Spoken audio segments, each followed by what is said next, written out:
Hi, this is Joe Chambers. Welcome to Musicians Hall of Fame Backstage. Today's show is the full interview we did with Joe Bonamassa. Joe talks about everything from meeting and performing with Eric Clapton to his early years, Danny Gatton being his mentor, his parents having a music store, having a love of vintage instruments from being just a kid. And of course, today he's one of the biggest guitar collectors in the world. Hope you enjoy it. If you do, be sure to hit like, subscribe, and the notification bell so you don't miss any of our new content. Once again, the full interview with Joe Bonamassa.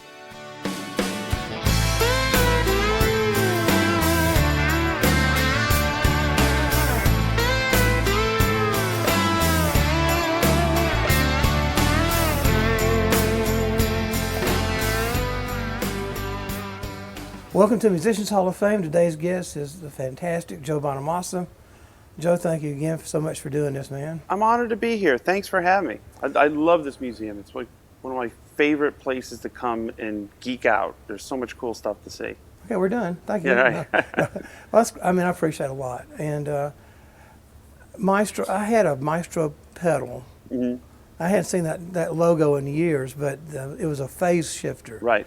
And it was great. I don't know. It was just big, but it was cool. You know, sounded like a Leslie almost. That's right. If it's a 3-button Maestro phaser, if you couldn't afford a Leslie or didn't want to, more importantly, didn't want to lug one around, right? Especially for guitar, that was the one to have because it was like close enough is good enough for what we're doing. Yep.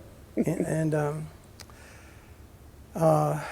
so we got kind of a similar background. Your dad had a music store, right? Yeah, I grew up in a music store when I was a kid. My dad had 2 different shops. He had a shop, retired from that for about 10 years, then started another shop, retired from that, and now he's happily retired out of the music business. And that's where the collector bug hit me, was being around old guitars my whole life. And a lot of people think that, since people started to recognize my name, that I was like, all I did was just go on eBay and buy guitars. It was really, I didn't do any of that. I've always had them, and even when I was living on peanut butter and jelly and ramen noodles, I always had a rosewood slab Strat laying around or a gold top Les Paul.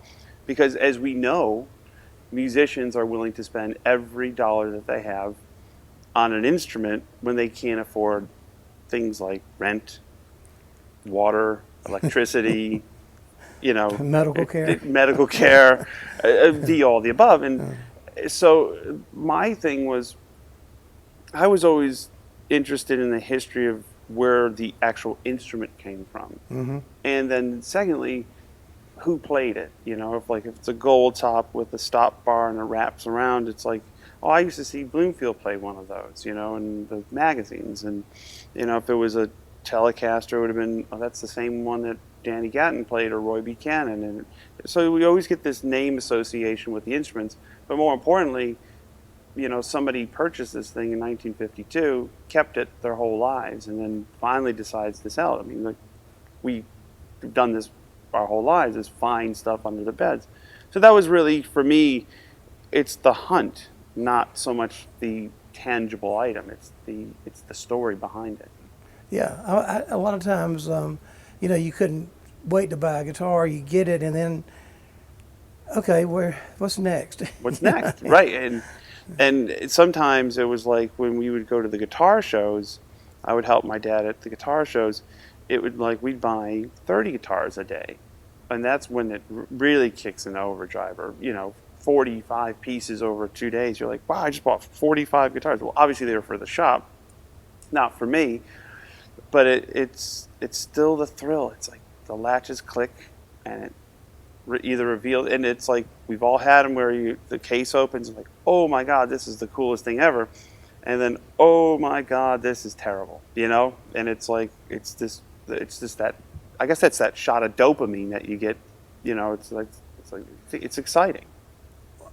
I remember opening up a Robin Egg Blue is what I called it, Fender Mustang. And when I opened it up, it was like, how new cars have Mm-hmm. It had that Fender smell. Right. I don't even, you know, unfortunately for the kids, once I opened up my guitar shop starting in '85, they were using an animal-based glue. Mm-hmm. That was not a good smell. Right. Matter of fact, they had to recall all those cases. Right. But luckily, when I grew up, they had that new car smell, and as soon as I smelled it, I was back in my bedroom, Mm-hmm. you know, playing guitar, sitting on the bed again, you know. Well, you know, I mean, I'm a pretty infamous collector at this point, and you know, it's like, well, what am I doing? You know, and you know, and conversely, if you're a guitar dealer, it's like you're selling nostalgia. You Yeah. know, it's like, you know, you have to have had, you know, instances in your store where you know, a wealthy guy comes in and goes, oh my God, and you think they're looking at the most expensive guitar in the shop, and it's the silver tone with the amp and case, Yes. and they go, I had one of those when I was 8. I'll take it. Yeah. You know, and or like, you know, it's like when I saw the Beatles on Ed Sullivan, I always wanted a Hofner bass or a Gretsch Country Gentleman or, you know, a Ludwig drum kit. And one of the things I've seen change over the last, I'd say 5 or 10 years is I'm about to be 44 years old. When this airs, I will definitely be 44 years old. And the thing is, my generation, I was always an old soul when I was a kid. So I was looking backwards. I was looking to the B.B. Kings and the Hendrix and the British blues invasion, you know, Cream, Jeff Beck, Zeppelin, and ZZ Top. I was really a child of the 50s and 60s, but born in 1977. What I find now is like people my age are looking back to being a child of the 80s, where, you know, in the guitar sense, they're like, man, I really want to get a striped Charvel, Yeah. like Eddie Van Halen Or a played. Kramer. Or a Kramer, or a BC Rich, or something like that, that was associated with those artists going for, you know, when they were young. And the thing is, now you're seeing Charvels go for, how much is that? We used to throw those out. Right. You know, Yeah. my father wouldn't even take them in trade. You know, but now they're $4,000 or $5,000, $6,000 for a pointy head Charvel with stripes on it. You're like, and at first you go, well, don't you want a Buddy Holly Strat? Then you realize they don't know who Buddy Holly is, Right. and it's a big thing. You know, It's the same thing with the vintage car market. You know, all the guys that were brought up in the 50s, you know, 20 years ago wanted a 50s Corvette mm-hmm. or whatever it was. And then they started going down. And you're going to start seeing the ones that people kind of turn their nose up at, the 70s, mm-hmm. are gradually going up, you know, because it's the same what you're talking about. Yeah. And by the way, pro tip, I believe it's 1976 is the cutoff. You need the catalytic converter. They won't let you take it off, especially in California. Yeah. You got to get smogged. Yeah. That's the thing. It's like you are selling nostalgia. Like if someone's first car is a 78 Eldorado, they want a 78 Eldorado. Right. They don't want a 59 Fleetwood, you know, Right. and it's a, collectibles are like anything else. It's cyclic and it's only worth what somebody's willing to pay for it. Right. It's really market price. Yeah. Yeah, I know. My dad took me over I was born in Georgia on the river, Columbus, but between Columbus, Georgia, and Phoenix City, Alabama. And my dad knew. I was brought up in a grocery store. That started my love of candy. Where Right. yours was guitars, and we went over and there was what they called a Cortez. I don't know if you've ever seen it, but it was a quart, Right. model of a quart. You know. Right. Of course, it had a mirrored pick guard. Yeah. And that's all that matters, you know. It Yeah. was flashy, and you know, Mm-hmm. and it was like trying to play a railroad tie. It was, Yeah. the strings were incredibly high off. It hurt, Mm-hmm. and once I got it, that was all I was going to get for a long time because my parents didn't know. That's a guitar. It doesn't matter, you know. They don't. Right. So many parents don't realize, and that's why when I had my shops, I would never sell a guitar that a kid couldn't play. I didn't want them to go through the same thing that Right. I and so many other people did with those Oh. cheesy guitars. Well, yeah, I mean, there's nothing that discourages a kid more, especially early on when you don't have the muscle memory Right. and you don't have the strength in your hands, and especially in your fingers, to work independently of one another. Like everybody can do this. Yeah. It's just getting to do that. And if the guitar plays like a truck, it's chances are it's going to be 2 lessons, and it'll Under sit the bed in under the the bed. closet. Yeah. Or if they break a string, the parents will get mad at them, and they don't realize, Mm-hmm. you know. And that was the thing that people that started buying these guitars in the big chain stores in the 90s, they could get a guitar for $99, Mm-hmm. and they were putting Fender's name on it in some way or another. But the kids, they had nobody there to guide them, nobody to teach them lessons. Right. We taught thousands of kids. We taught Miley Cyrus Right. how to play guitar. I Right. mean, you know, so that's how you sold the second guitar. If you want to look at it just from a sales point of view, Right. if they don't learn how to play, they won't ever come back. Yeah, and you know, your first guitar leads to it's a gateway. I don't want to say the word gateway drug, but it kind of is. Yeah. Because it's like, it's like you got one. It's like, okay, that's how many are you? Because the thing is, it's not like there's only a few people that I know that are piano collectors, and you know, it's I like, thought of it. you know, and Ben Folds, I interviewed him for my show, and I mentioned, I said, you know, I can only name on one hand and one finger how many piano collectors I know, and it's you, because when he had RCA Studio B or Studio A, the big room there, Havilland or whatever. and it's huge. But I remember being in there when he operated it. I'm like, why is there 9 grand pianos in here and like 16 uprights, and there was still plenty of room to set up our band and all our production cases. I'm like, you really have to have space. Same thing with cars. Same thing with, you know, anything that large items. Guitars, my God, I could Tetris that stuff into a small. I get 50 into a closet, you know, and then it's, of course when you open it, the stuff falls out, but at least they're being stored neatly, you know. You know, like I told you, I could cram 120 in the back of my van, Mm-hmm. and it was like a Plymouth Voyager, you know. Right. Yeah. You still have your 72 Strat? I do. It fell into disrepair. I hid it from my mother. It was $275, which was all the money to my parents. Like, this is why I still don't pay $300 for a guitar, because $300 net after tax was basically what my mom and dad made per person. So I never look at it like a $300 guitar as a cheap guitar, because that represented 40 hours of hard work by both parents. Right. And I remember one day my dad came home and he bought it from Big Apple Music in New Hartford, New York, and it was a candy apple red 72 Strat, missing a knob, an original case, but it was beat up and cool. And he goes, "I got you this, don't tell your mother." So we had to figure out, because she was going to see the money was missing. It wasn't like we had money. It would be missing. And she's like, "Don't tell your mother." Okay. So I hid the guitar for at least the first month where she would least expect it. It was under her side of the bed. How did you practice?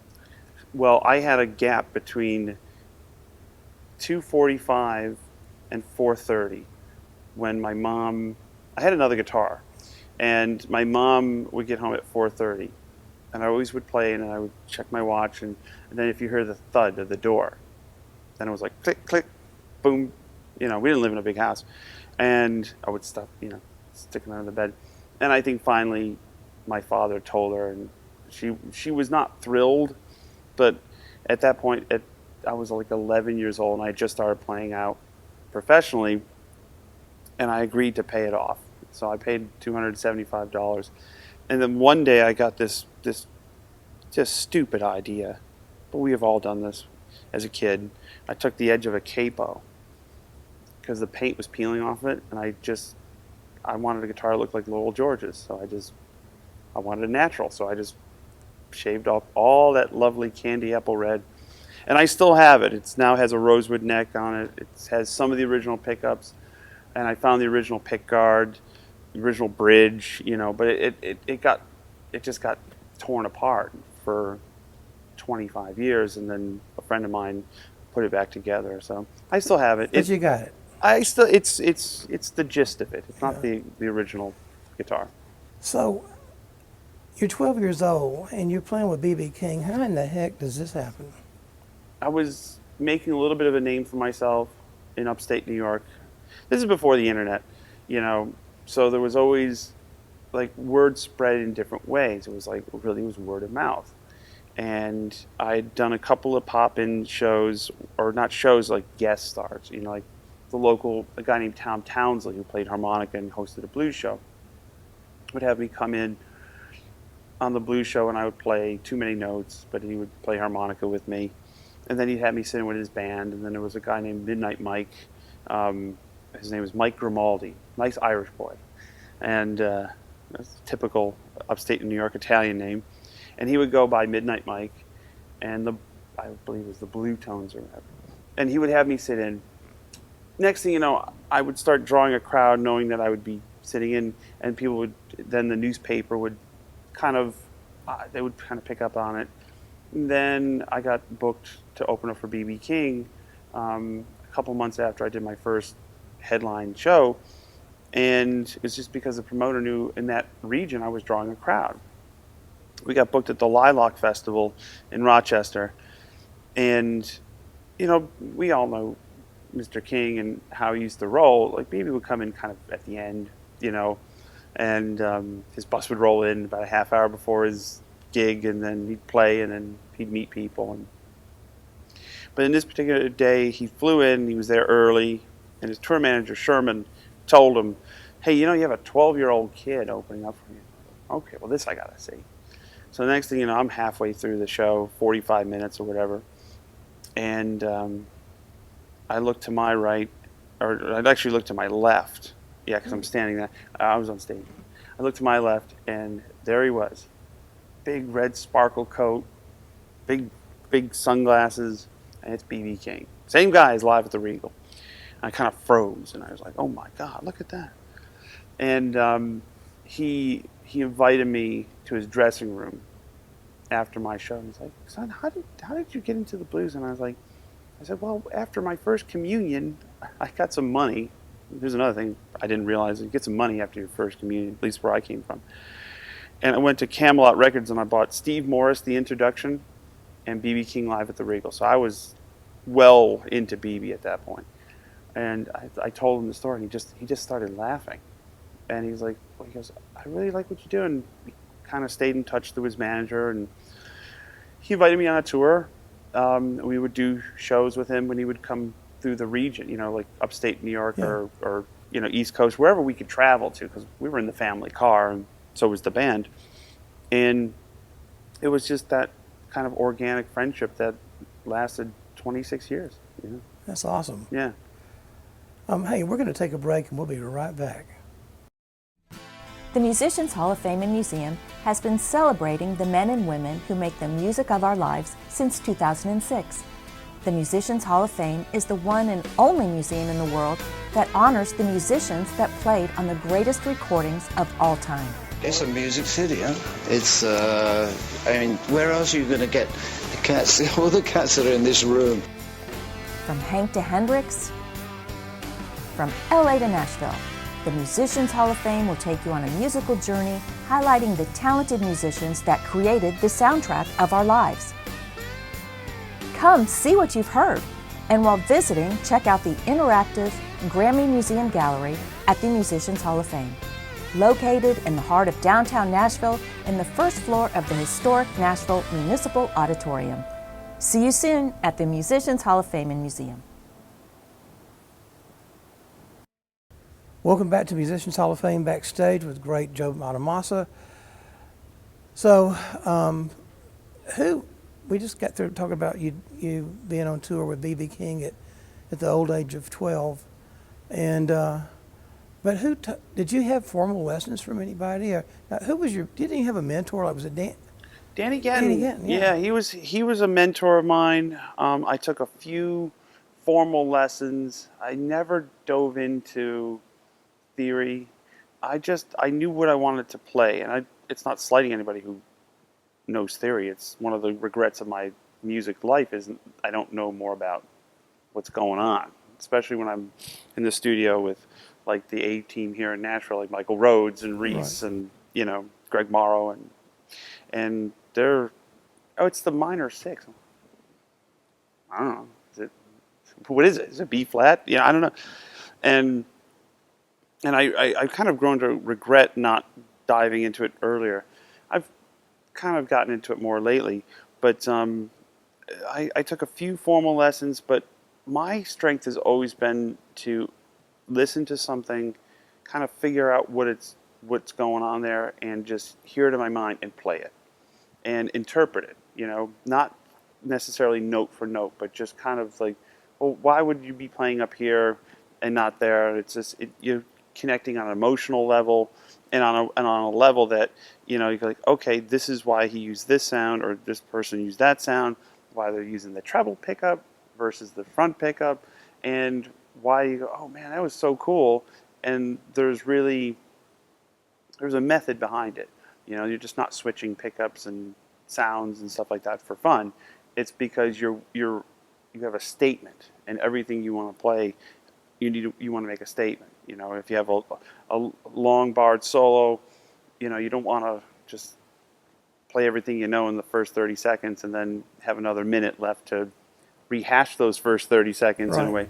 You want to tell a story where it peaks and doesn't overstate its welcome. So I learned that a lot from watching guys like Paul Kossoff play. Eric Clapton was big, but as far as figuring out who to listen to, Danny Gatton was the biggest for me. That and my father. It was like Danny would sit me down and be like, "Hey kid, you know a little bit about the blues?" He goes, "Not a lot, but you know a little bit." He goes, "Are you hip to Hank Garland?" I'm like, "No." Are you hip to Gene Vincent? Cliff Gallup, and do you know who Les Paul is? And then, of course, as a 12-year-old, like, yeah, I have a Les Paul at home. Yeah. Like no. Yeah, I thought he was just a guitar for years, Yeah, and he's like, no. He goes, Les Paul and Mary Ford. And next thing you know, just hanging with him as a kid, I was blessed to do that. And hanging with him, my life went from mono to stereo. There's this whole world of stuff out there. Chet, and Merle Travis, and the kind of people that Ry Cooder and those kind of and even he used to tell me, like, people think Roy and I were not friends because I was really good friends with Roy Buchanan, and they played similar instruments, and they had that kind of hybrid bebop, jazz, country, but fiery blues thing. So, next thing you know, I'm listening to all of it and trying to figure out stuff I like, which stuff I could never in a million years. Hank Garland just blows my mind, how precise and well crafted all that stuff is. And, but then I'm listening to, listening to Clapton, and then I'm discovering who Howlin' Wolf is through Zeppelin and Clapton and Jeff Beck Group. Like, you shook me. Who wrote that? I'm like, Chester. It's like, you're looking at, like, who is Willie Dixon? Who is Chester Burnett? And then all of a sudden, you're listening to the original blues. And so my whole life is a combination of all that music and Eric Johnson, all in one. It's I got into. I never really fully immersed myself because I was a child of the 80s into the kind of flashier stuff that would come out. But Eric Johnson was the perfect mix for me. It was like, he was here with Steve Warner a couple of weeks ago. You're like, man, I never heard anything that put together, that well put together. Do you, and this may be a stupid question, but do you just play by ear, or do you know the scales? Do you know all the... I know the scales enough to get in trouble. I do. I know. I play a lot by ear because I kind of feel it, but I learned every key, every version of every scale that I know in every fret. So you can play up and down because you find yourself, oh, I'm in the 11th fret and I'm in E. Well, where am I? Like, you can move up a half a step, but you can play around things, and it's good to have that knowledge of the fretboard, so it's not intimidating. So it's like, oh, I don't go up there because it gets scary. Well, no, it's just an octave, and you want to find your routes and playing the same phrase on different strings. Classic example, Hideaway. If you listen to Freddie King, he's playing it off the open. If you listen to Blues Breakers, it's it's on a wound string, and it's like we start hearing those subtle differences. Then you go, okay, well, he learned it here. Freddie played it here. There was no YouTube. There was no lesson guide. Just like you just dropped the needle and pushed it back, dropped the needle, pushed it back, and sometimes you'd weigh it down or slow the thing up, and and it was a good way to learn. It was a good way to learn because you learned to interpret and you learned to hear it. But all the blues greats didn't. I don't think that they really knew the scales. Actually, I think didn't they all of them pretty much play by ear. I mean, Yeah. including BB and. Well, what blew my mind, I was talking to my friend, and we were talking about Albert King, and I'm not sure if this is a known fact or a rumor, but it made sense to me that Albert tuned to open E minor, because if you look at his hand placement, how he got those riffs, it wasn't like he didn't go down a fret to get this thing, to get that phrase. He would just move his finger up. And you're like, okay. And like Albert Collins, he was tuned to open F minor with a capo. He made up the patterns based on the tuning. And a lot of it was just, well, this is what I had, and this is what kind of works for me. And also too, and I'm sound hypocritical when I say this, is the notion of back in those days when you chased your own thing. It's like if Albert Collins is doing it, I can't do it. I got to do something else, So they're figuring out these things that kind of set them apart from their other contemporaries, and that was really cool to see too. One of my favorite concerts, especially that you've done, was Red Rocks, the Muddy Wolf, yeah. When it came on PBS, I taped it, and I drove my wife crazy because every night I would listen to it, back it up, let's do it again, and it was kind of like it was a love-hate thing with you. It was like, why did I ever pick up a guitar after hearing you? And then I kind of finally had to realize that I like riding a bicycle, but I'm not Lance Armstrong either. Yeah. I got my own personal enjoyment out of riding around the block, but when you just have to realize, as Clint Eastwood said, what your limitations are, but I'm just still, like I was listening to Royal Albert Hall? Yeah, today, I think. And I was just blown away. I was like, how in that? You're playing a Flying V. What was that? Was that it? Yeah, I was playing a reissue Flying V at the time. That was the one I held up over my head because my parents were there. I was like, "Look, Mom, look what I did." I don't even know how the human hand can, or how you could possibly. Do you know what notes you're going to, or does it just fly? Is it like breathing? One of the things is, and thank you for the kind words. One of the things is when you're up there in the moment, things time compress. It feels a lot slower. Like when you have dead air at a show, it feels like an hour. Right. When you look back at the footage of the dead air, it's like it goes by in like a nanosecond. Yeah. So when you're playing in big groups of solos and long bars, things are time compressed. So you can kind of weave in and out of these kind of existential moments where you just, okay, I'm here, and like, what do I want to say? And it's like, if you're really in the moment, you could even time compress more than that, because then you can start putting the little subtleties in. If you're really struggling on a night, you're just struggling to hit a mark and not make a mistake, and you feel like everything you do is going to be a mistake. But when you're having a really on night, it feels like something you can control it. Your head, your brain, your heart, your soul are all linked to your left hand and your right hand, and it's all just flowing out of you. Red Rocks being a good example. I always say that's the best gig I've ever done. And I can't argue with that because I love it. And I don't know why. It just was the first. It was the first time we've played Red Rocks 9 times now, but it was the first time I played there. The crowd was into it. The weather was perfect because it's not always perfect up there. Our set list was good. we had a killer band. You know, Kirk Fletcher was in the band, and Anton, Reese, Michael, Lee, Paulie, Ron Jubla, Michael Rhodes. You know, and we were a nice unit. And it was a short tour. It was 3 shows. You know, we did just a little specialty thing. We filmed Red Rocks, and I just remember when it went down, I'm like, I have a good one going here. Don't blow it, you know, because you realize about an hour in, you go, I think I got a good one going here, especially when the cameras are on. You know, it's like, don't blow it, you know, and that was a big one. The Albert Hall in 2009 when Mr. Clapton came out. Honestly, I was terrified. You could see in the first hand I'm playing slide, and you could just see my hand going like this. I mean, that was just, I knew it was all on the line. I knew if it was great, it was the beginning of the beginning, possibly, and I knew if I crashed and burned, it was the beginning of the end, and a broken watch is right twice a day. So he made it to the Albert Hall one time, and then never heard from him again.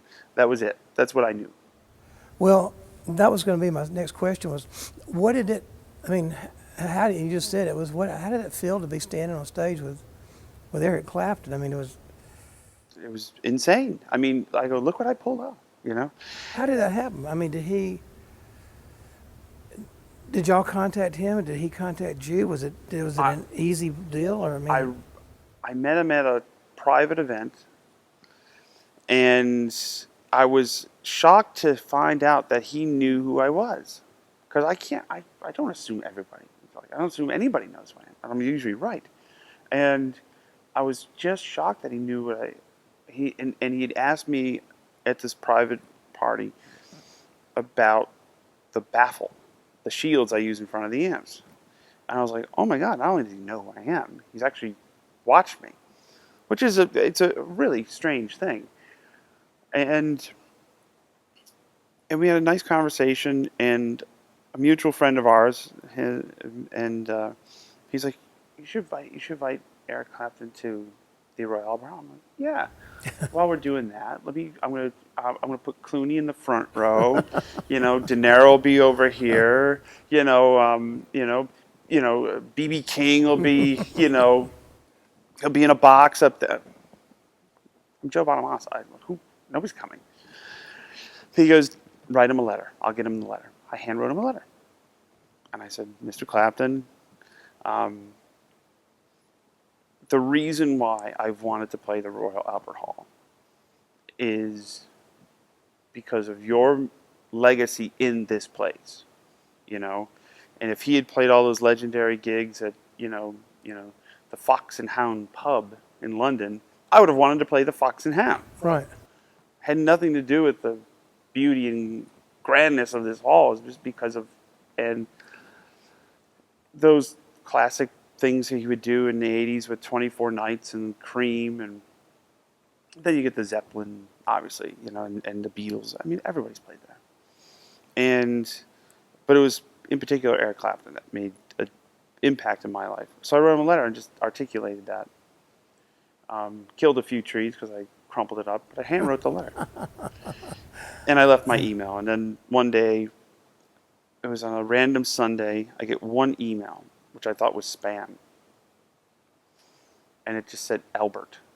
I was like, what's that? And I clicked on it. And I'm like, oh crap, I know who this is. And he said, yeah, as long as the vehicle is simple and, you know, like, don't call giant steps, basically. And so I started thinking, well, he's asked me to choose a song. And I thought of Further On Up the Road because it was the first electric blues song that I ever learned. And it was his version.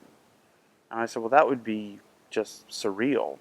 And he goes, do you want to do the Bobby Bland version or my version? I go, no, your version, sir. So it's like, you know, and that was it. And he showed up, and this is the one thing about the gear that I'll always tell people. He showed up. He had a brand new custom shop Strat. It was an Eric Clapton model. Right. You know, blue, Daphne blue. And he had a brand new 57 reissue tweed twin. Still had the little card on top with the sample settings and a monster cable into the amp, into the guitar. Sounded like Eric Clapton. Sounded like the Blues Breakers. I said, That's talent. And then he sings.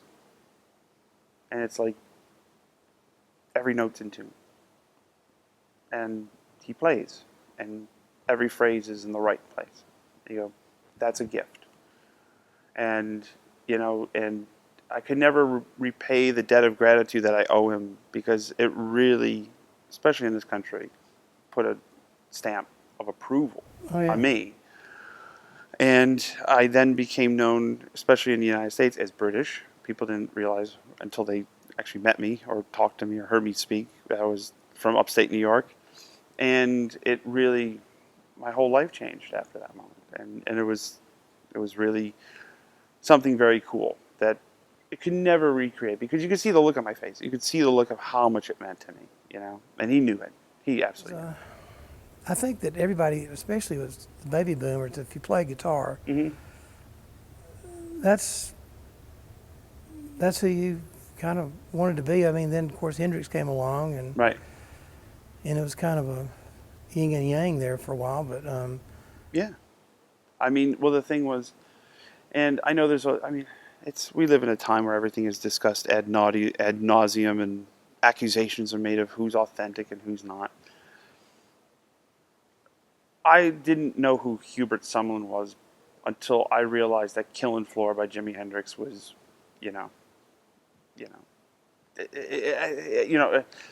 those guys were our conduits, our hosts for this music that was hiding in plain sight. And to me, it's like I was introduced to Robert Johnson through Eric Clapton. I was introduced to all of the great blues artists, B.B. King in some respects, through the British.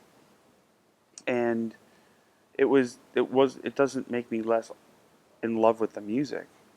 It's just how you get there, and it's the journey from point A to point B. Yeah. And that was what I was about to ask you too. Is Robert Johnson was Eric Clapton's hero, right? And I was reading where you were voted as top guitar players. I think he was number 6, maybe, and you're number 5. How does that make you feel? Honestly, I got to tell my mother to stop stuffing the ballot box. Enough, Mom, please. This is the thing about polls, and this is the thing about opinions. Is to be honest with you, it's all subjective. Now, I'm a polarizing figure in the guitar business. I understand that. I'm very aware of that. It doesn't change what I do because somebody likes it. And why do you think that is? I don't know. I think a lot of it's the marketing. I think some of it is just judging a book by its cover. I mean, I'm up there. I'm up there on stage dressed like a stunt double from the Matrix movie. Okay, who does he think he is? Well, like, what's up with the dark glasses? Well, I'm light sensitive. Like, if you shine a spotlight in my face, I tear up. I can't deal with the spotlight. That's why I started wearing the sunglasses. Because early in my career, you're like, well, he didn't wear them early in the career. I didn't have a spotlight. Okay, we were playing clubs. We were lucky to have 4 par cans. Right. Okay. And some green gels, that ran at about 8,000 degrees. Right. As soon as we started playing venues, there was a spotlight. I'm like, oh my God, this is bad, But at least on my eyes, and I think a lot of it has to do with it's. I guess I'm slightly misunderstood. I'm slightly socially awkward. And I'm very opinionated, like everybody is. But, I went through a media training course, and I was like, well, I can be just vanilla and a puppy dog my whole life, or I can just be honest. And if being honest is, means being polarizing, then I would choose being honest, 100% of the time. You don't have to agree with it. Just one person's opinion. Just like you have an opinion about me, I have an opinion about something else. And I could have an opinion about you. It doesn't matter, because because at the end of the day, we're not in a business that has to adhere to these guidelines. We're in the people-pleasing business. If somebody likes it, more power to you. Well, I think you got that in spades, and I'd much rather be real than, as they used to say in the 60s, plastic, you know? Yeah, and it's, I just have a way of saying things sometimes in a very dry sense of humor that the humor goes over people's heads and they think I'm serious. I'm like, I don't know. And it's not a conscious decision. I don't wake up in the morning and let me say something that's going to get people riled up. I just say what's on my mind sometimes. And I come from a time when it was a lot more, you had to really play to be noticed because there was no YouTube, there was no Instagram, Right. there was no Twitter and social media outlets that you can, do. I'm not slighting anybody who does it, but if I see something impressive on Instagram, my first reaction is like, how many takes was that? Yeah. As opposed to going, you're live, Right. the red light's on, Right. and there's no right or wrong. I'm just saying that's where my mind goes, and it's also, okay, can you do it in your studio or your bedroom? Can you do it with other musicians? Are you listening to what everybody else is playing? Mm-hmm. So I was brought up. I was one of the last generations to be brought up in a non-social media, time, which I'm glad I did. I feel sorry for people who well, I was a guest on my show. He played the Star Spangled Banner on guitar in front of the AFC Championship game with the Kansas City Chiefs. Mm-hmm. And I said, what were you most nervous about? And he goes, becoming a meme. And I laughed at first, and I started thinking, oh my God, that's so sad. Mm-hmm. And he's like 18 or 19 years old, and great player, great musician with a hugely bright future. But in his back of his mind going, don't screw this up because some idiot will make a meme out of me. Yeah. And try to I don't know, sour my good name throughout the interwebs. Like, that is so effed up. It's beyond my comprehension because everybody clams hard. Everybody sticks the landing and go, oh my God, look at me. They did it to Joe Jonas too at the Grammys. Listen, you got no sound check. Okay. It's not his fault. Everybody clams. But no, of course, it's got to spread. I think the first person that ever happened to was the Bee Gees. Mm-hmm. They got this one DJ. They were at the pinnacle. Only the Beatles maybe were higher. Right. And maybe, okay, disco. You can have your preferences of music and everything. I thought the Bee Gees music was awesome. I thought their writing was off the chart. Their singing was incredible. Incredible. And overnight, one guy slammed them, and the whole career was over with. And we'll be right back after this. Hey, Musicians Hall of Fame and Museum Backstage fans, check out our new backstage gear. From t-shirts to coffee mugs, we've got you covered. Not yet a fan? Check out our YouTube channel and enjoy some intimate conversations with the world's best musicians. Welcome back to Musicians Hall of Fame Backstage with Joe Bonamassa. I think we've solved a lot of the world's problems in this first two. Yeah, and there's no wine or beer or distilled spirits. We can fix that. No. I just want to say, what you've done here with the museum is really special. I know it's a labor of love. I know it takes so much effort to put a collection together because there's a lot of Hall of Fames and museums that call themselves museums and they have pictures of old stuff on their walls or you're just like, was there any actual artifacts? You actually have it, and it's a true blessing to be here in Nashville with you and to be in this place, it's. Well, that's extremely kind, and this was not planned. I really taken back that you'd say that, but I will say on the behalf of the museum that the instruments that are in here, like I've told a lot of people, they're the actual ones that you hear on so many records from Right.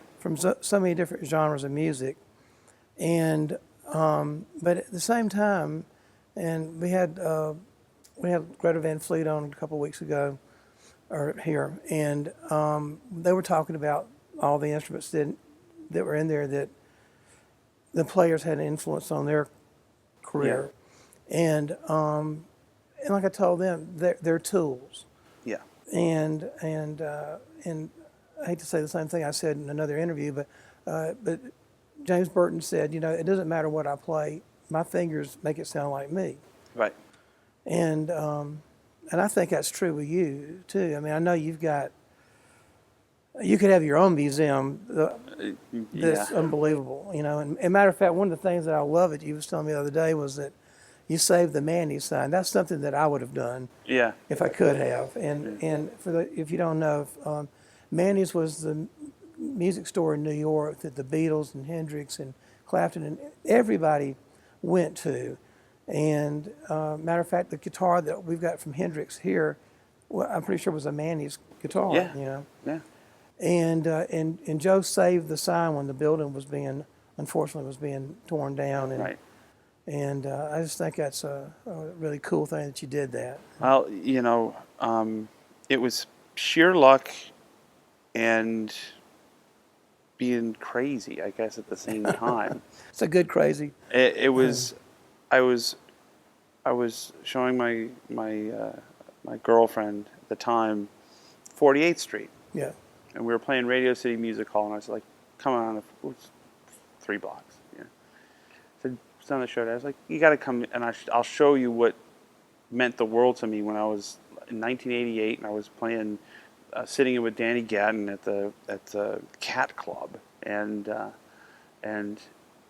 my dad took me to 48th Street. At that time, most of the stores were still there. We Buy, Manny's and Sam, Rudy's. Rudy's, yeah. And and you could it was just crazy. I mean, like, you could go into We Buy and there's a stack of juniors just stacked up, no cases, just stacked on top of each other, $1,000 each.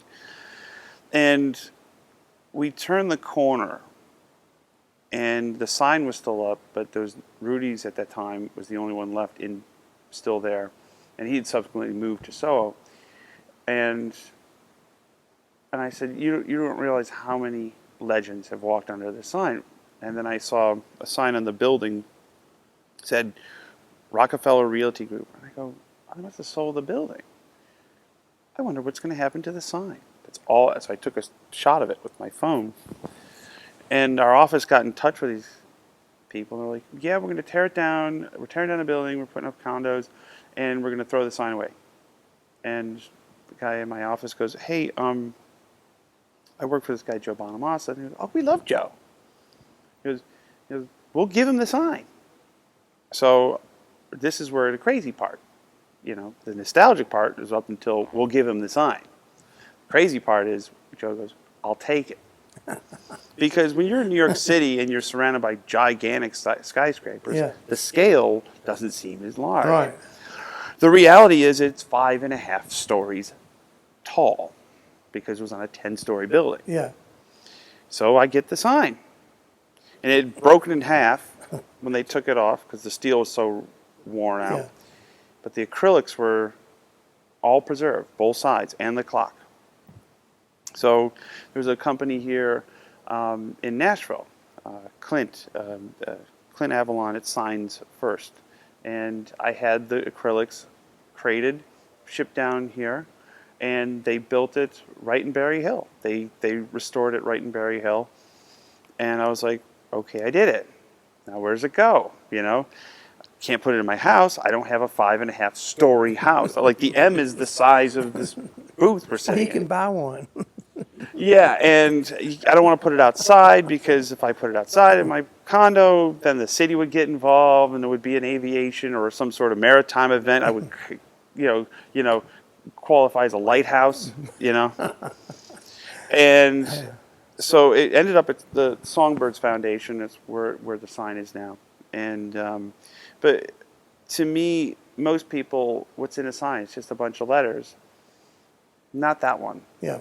Because Hendrix walked under that sign. Everybody did. Gilmore bought his black Strat at Manny's. He walked under that sign. All our heroes walked under that sign. And it meant something to people who were in New York, budding guitar players like me that would just show up and go, oh my God, this is big league. And I said, if that's my legacy as a collector, is that he bought a whole bunch of old guitars and he saved the Manny sign, I'm cool with that.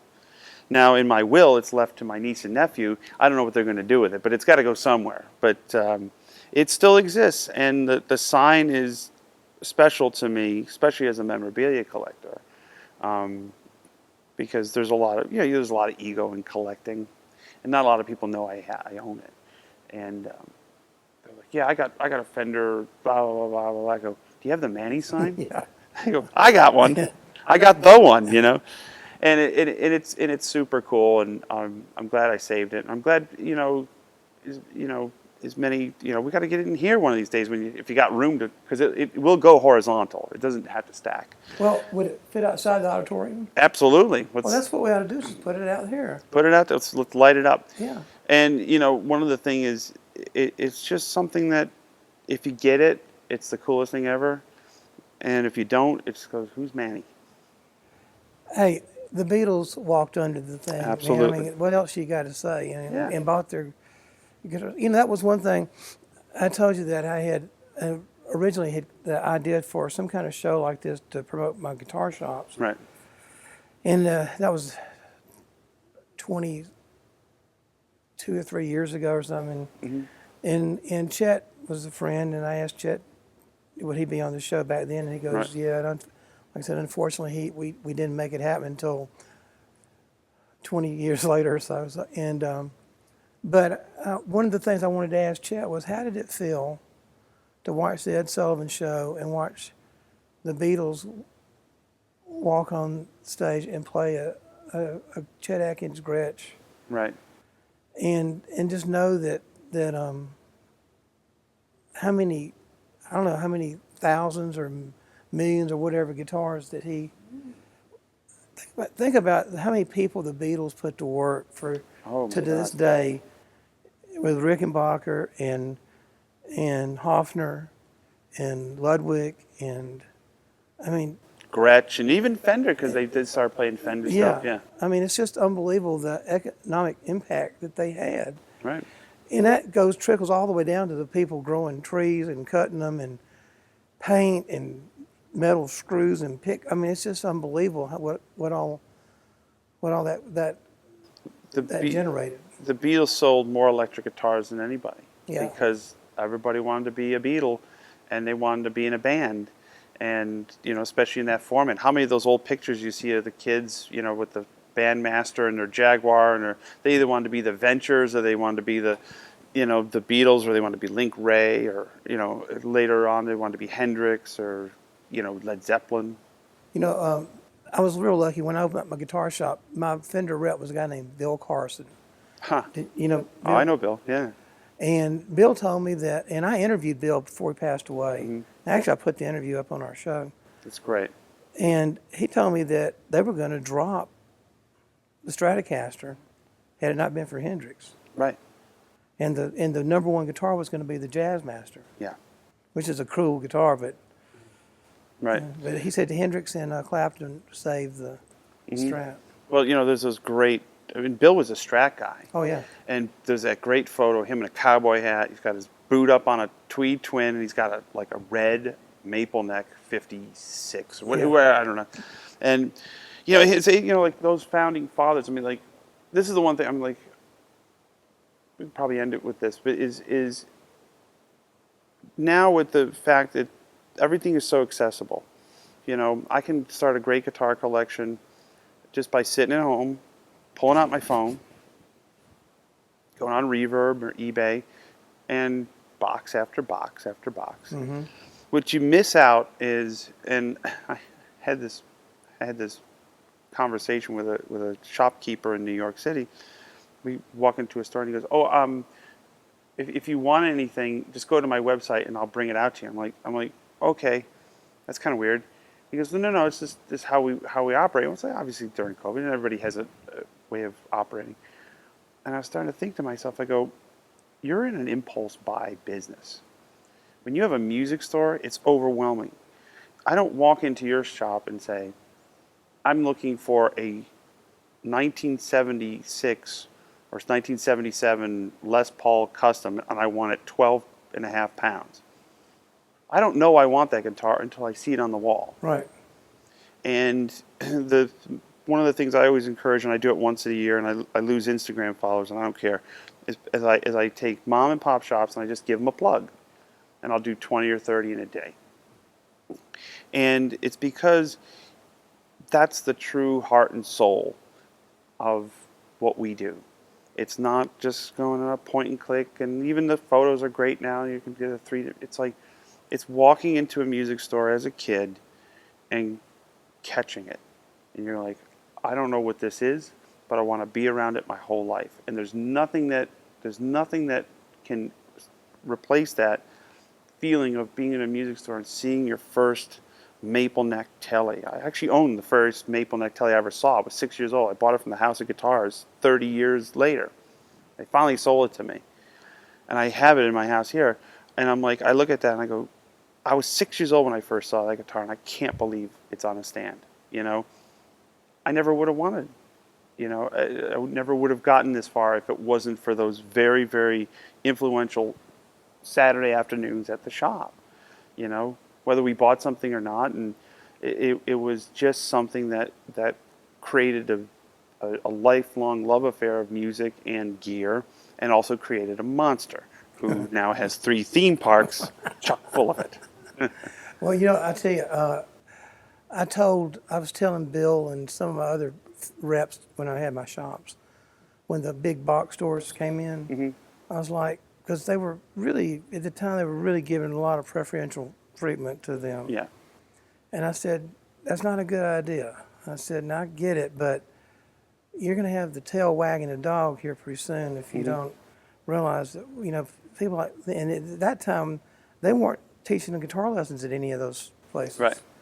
And we were. And Right. we were building, like I told you earlier, we were building a clientele that would come back and you kind of have them, you know. Right. But well, anyway, I mean, hey, thank you so much for coming in, and Thanks for having me. you are truly one of my all-time favorite guitar players, and I really don't know anybody really pound for pound that could stand up to you on stage, man. Thank you. I appreciate that. I And, appreciate it. and I don't throw that around lightly at all, because I have some of my best friends are some of the greatest guitar players ever, and I mean, you're definitely in that category. Well, thank you. I'm honored to be here, and thanks for doing what you do. You know, I mean, it's for people like me. This is extremely important work, because it's a legacy. It's you're preserving, you're custodian of legacy, and it's great to see it. It's Well, that great. door swings both ways, and Well, exactly. It's I appreciate it. And thank y'all for watching Musicians Hall of Fame Backstage.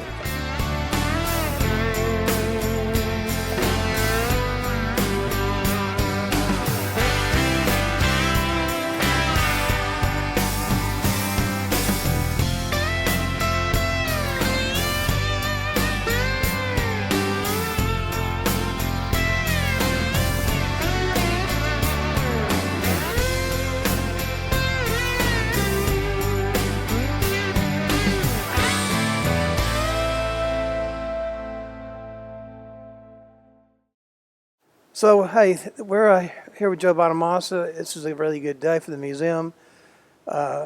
Joe has graciously brought in one of his mini guitars to put on the exhibit here. We appreciate it. Joe, would you please tell everybody about it? All right, this is a 1955 Les Paul Standard, and I bought this many years ago. It was hanging in a shop that I would frequent on the road, and it was hanging in a glass case, like just in the middle of the shop, just to get people to ask, you know, how much, you know. And for years it was, don't even ask, it's not for sale.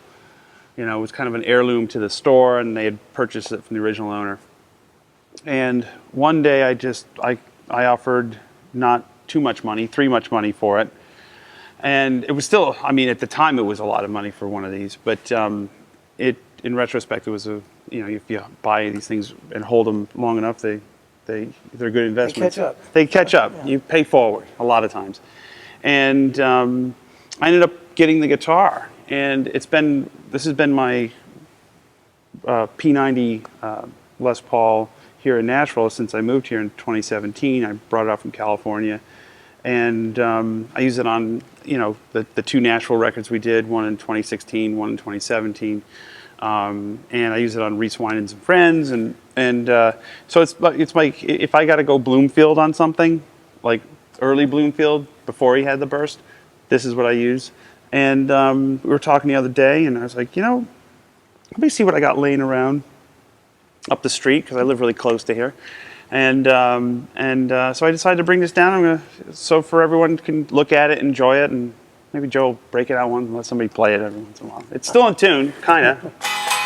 Close enough. But no, it's an honor to it's such a great facility and such a great place. It'd be nice to have a little less, represented in here. So, and not a lot of people know this is actually a signature model.